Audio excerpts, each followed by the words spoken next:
రానున్న దినాల్లో పేతురు చెప్పినట్లుగానే ఆ ప్రభుని నేను ఎరగనన్నట్లుగానే రానున్న దినాల్లో, అంత్య దినాల్లో చాలామంది క్రైస్తవులు ఈ మాటే చెప్తారు. ఏమని? పేతురు ఏమన్నాడు? ప్రభుని నేను ఎరగను. ఈరోజు క్రైస్తవ జీవితాలు ప్రభుని ఎర్రగని వారుగా బ్రతుకుతున్నారు. అన్యులలో అదే అలంకరణ, దేవునిలో అదే అలంకరణ. అన్యులలో అదే ఆచారాలు, దేవునిలో వాక్యానుసారం. దేవునిని ఎర్రగనట్టుగానే బ్రతుకుతున్నారు. నువ్వు లోకంలో ఉన్నావు అంటే నీ ఐడెంటిటీ నువ్వు దేవుని బిడ్డగా చూపించాలి. నువ్వు దేవునిలో ఉన్నావంటే, లోకంలో ఉన్నావంటే నువ్వు దేవుని బిడ్డవని గుర్తింపు అనేది నీకు ఉండాలి. నీ గృహంలో నుండి హల్లెలూయా ధ్వనులు, ప్రార్థన ధ్వనులు, చప్పట్లు, ఆరాధన ఇని పక్కింటోళ్ళకి వినబడుతున్నాయా? గుర్తింపు ఏదైనా ఉందా? ఈరోజు పక్కింటోళ్ళకి వినబడి ఏంటంటే గొడవలు, బూతులు, ఇవే వినబడుతున్నాయి. పేరుకు మాత్రం ఈ గృహమునకు యేసుక్రీస్తు వారి అధిపతి వాక్యాలు ఉంటాయి డోర్ మీద, ఈ మీద, ఆ మీద. కానీ గృహము పక్కోళ్ళకు మాత్రం, ఇరుగు పొరుగు వారికి మాత్రం మన గుర్తింపు సంథింగ్ డిఫరెంట్. ఈ హల్లెలూయా వారండి, దేవుని బిడ్డలంగా మన ఐడెంటిటీ మనం ఎక్కడున్నామో మనం ప్రభువుకి ఒక సువార్త, అదే సువార్త. నువ్వెక్కడున్నావు అదే సువార్త. నీ పక్కోళ్ళు ముగ్గులేస్తే, నువ్వు ముగ్గులేస్తే నీ గుర్తింపు ఎక్కడ ఉంటుంది?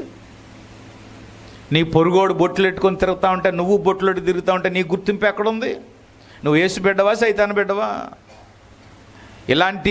ఇలాంటి ఆశలు వేసుకొని తిరిగితే నువ్వు దేవుని కొరకు ఏమి నిలబడగలుగుతావు? చాలామందికి ఈ మాటలు ఇష్టం ఉండవు. ఈ వాక్యాన్ని వీక్షిస్తున్న వారు కూడా చాలామంది తిట్టుకోవచ్చు, కానీ వాక్యం ఇదే బోధిస్తుంది. నువ్వు దేవుని బిడ్డవైతే దేవుని కొరకు ఒక గుర్తింపుగా నువ్వు జీవించాలి.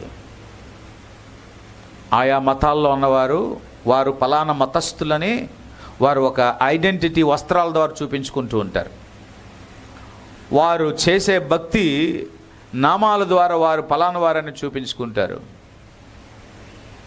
ఈరోజు మనకేం గుర్తింపు ఉంది? ప్రేమిస్తున్నామా? క్షమిస్తున్నామా? మనుషులను మనము ఆదరిస్తున్నామా? లేవనెత్తుతున్నామా? ప్రోత్సహిస్తున్నామా? వారికి మనము దేవుని యొక్క సాధువైనటువంటి జీవితాన్ని చూపిస్తున్నామా? యేసు ప్రభువారు ప్రేమ కలిగిన వాడు కనుక మనం మౌనంగా ఉండగలుగుతున్నామా? యేసులాగా. ప్యాషన్ ఆఫ్ క్రైస్ట్ తీసినటువంటి కేజల్ ఆయన ఒక ఇంటర్వ్యూలో మాట్లాడుతూ అతను యేసులాగే నటించాలని అతనికి ట్రైనింగ్ ఇచ్చారు. 4 సువార్తలు చదివేశాడు యేసులాగే జీవించాలని. కనుక ఆ రోజు నుంచి ఆయన యేసులాగే జీవించాలని, నటించాలని తనకు తాను ప్రాక్టీస్ చేస్తూ ఉన్నాడు. Acting like a Jesus. ఎప్పుడైతే అలాగా యాక్టింగ్ చేస్తున్నాడో, యేసు ప్రేమించేవాడు కదా, ఈయన ప్రేమించడం మొదలెట్టాడు. శాంతంగా మాట్లాడడం మొదలెట్టాడు. ఈ విధంగా చేస్తున్నప్పుడు ఆయనలో తెలియలేని మార్పు వచ్చేసింది ఆయనకి. Just acting, but he changing himself. చాలామంది స్నేహితులు అన్నారంట, ఇంట్లో వాళ్ళు అన్నారంట, ఏంటి నీలో చాలా మార్పు కనబడుతుంది? అప్పుడు అన్నాడంట, నేను ప్యాషన్ ఆఫ్ క్రైస్ట్ జీసస్గా యాక్ట్ చేస్తున్నాను కనుక ఆయన యాక్టింగ్ చేస్తున్నప్పుడు ఆయన స్వభావాలుగానే నేను నడుస్తున్నాను అన్నాడు. చాలా మార్పు వచ్చింది. అప్పుడు అనుకున్నాడంట, చాలామంది రివ్యూ తీసుకున్నాడంట, ఇప్పుడే నువ్వు బాగున్నావు. అప్పుడు అనుకున్నాడట ఆయన గదిలో, యేసులాగే జీవిస్తే, నటిస్తే ఎంత మార్పు వచ్చినప్పుడు యేసు గురించి నేను జీవిస్తే ఇంకెంత మార్పు వస్తుందో అనుకున్నాడట. ఆ రోజు యేసయ్యకు తన బెడ్రూమ్లో అన్నాడంట, ప్రభువా నువ్వు ఎలా భరించావయ్యా, నేను మనుషుడిని భరించలేకపోతున్నాను. ఒకరోజు ఆయన షూటింగ్ అని తెలియచేసినప్పుడు షెడ్యూల్ పెడితే ఆయనకి కొరడా దెబ్బలు కొట్టడానికి సిద్ధపరుస్తూ ఉంటే ఒక ఫెవిక్విక్ లా ఉంటుంది, ఒక వాళ్ళ కెమికల్తో చేసినటువంటి అంటే గోధుమ పిండితో చేసినట్టు ఒక లేయర్ ఉంటుందట. మొత్తం వీపంతా కూడా అతన్ని అదిమి దాన్ని సెట్ చేశారట. ఇక్కడ సెట్ చేస్తూ ఉంటే ఈ భాగమే సెట్ చేశారు, ఈ భాగం వదిలేదు. ఆ యూదులు వాడేటువంటి కొరడాలతో అతన్ని కొడుతున్నారు, నిజంగా కొడుతున్నారట. కొడితే ఆ కొరడ ఒకటి ఈ వీపు పక్క నుంచి ఈ ఖాళీగా ఉన్న స్థలానికి వచ్చి ఇలా అంటుకుందంట. ఇలాగ అంటుకొని ఆ యాక్టింగ్లో లాగుతున్నప్పుడు ఆ యొక్క పీస్ అంతా బయటకు వస్తే వెంటనే శ్రోత పడిపోయాడు. వెంటనే హాస్పిటల్ తీసుకెళ్ళి అంబులెన్స్ వచ్చింది. 18 కుట్లు పడ్డాయట. ఆయన బెడ్రూమ్లో రెస్ట్ తీసుకుంటూ ఉంటే ఆయన ఏడుస్తున్నాడంట. డైరెక్టర్ వెళ్ళినప్పుడు, ఎందుకు ఏడుస్తున్నావంటే ఆ డైరెక్టర్ తన్నాడంట, నేను ఇవన్నీ కవర్ చేసుకొని దెబ్బలు కాశాను కానీ ఏసై ఏది కవర్ చేసుకోకుండా 39 దెబ్బలు ఎలాగ తిన్నాడో, ఎలాగ ఆ దెబ్బలు ఓర్చుకున్నాడో అని ఆలోచిస్తున్నాను అన్నాడంట.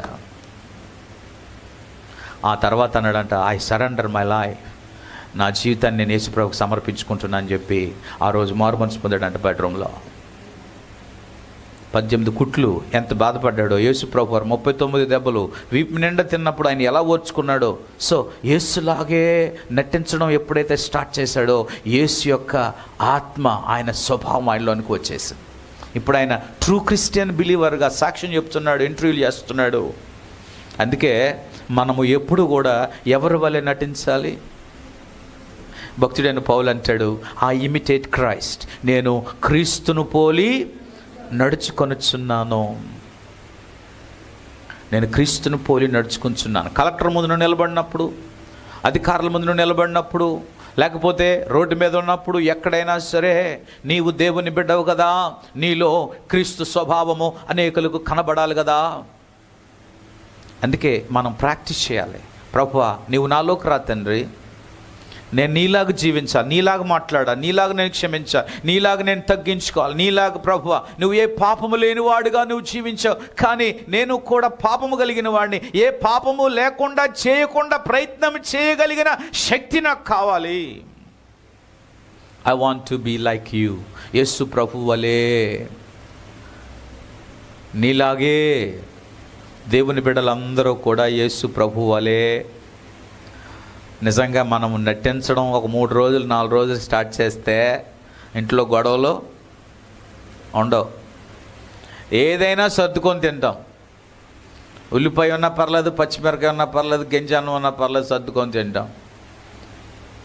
యేసులాగే క్రైస్తవులందరూ కూడా, యేసులాగే సంఘాలలో ఉన్నవారు అందరూ కూడా నిజంగా నటించి చేస్తే ఏ సంఘంలో గొడవలు కూడా ఉండవు.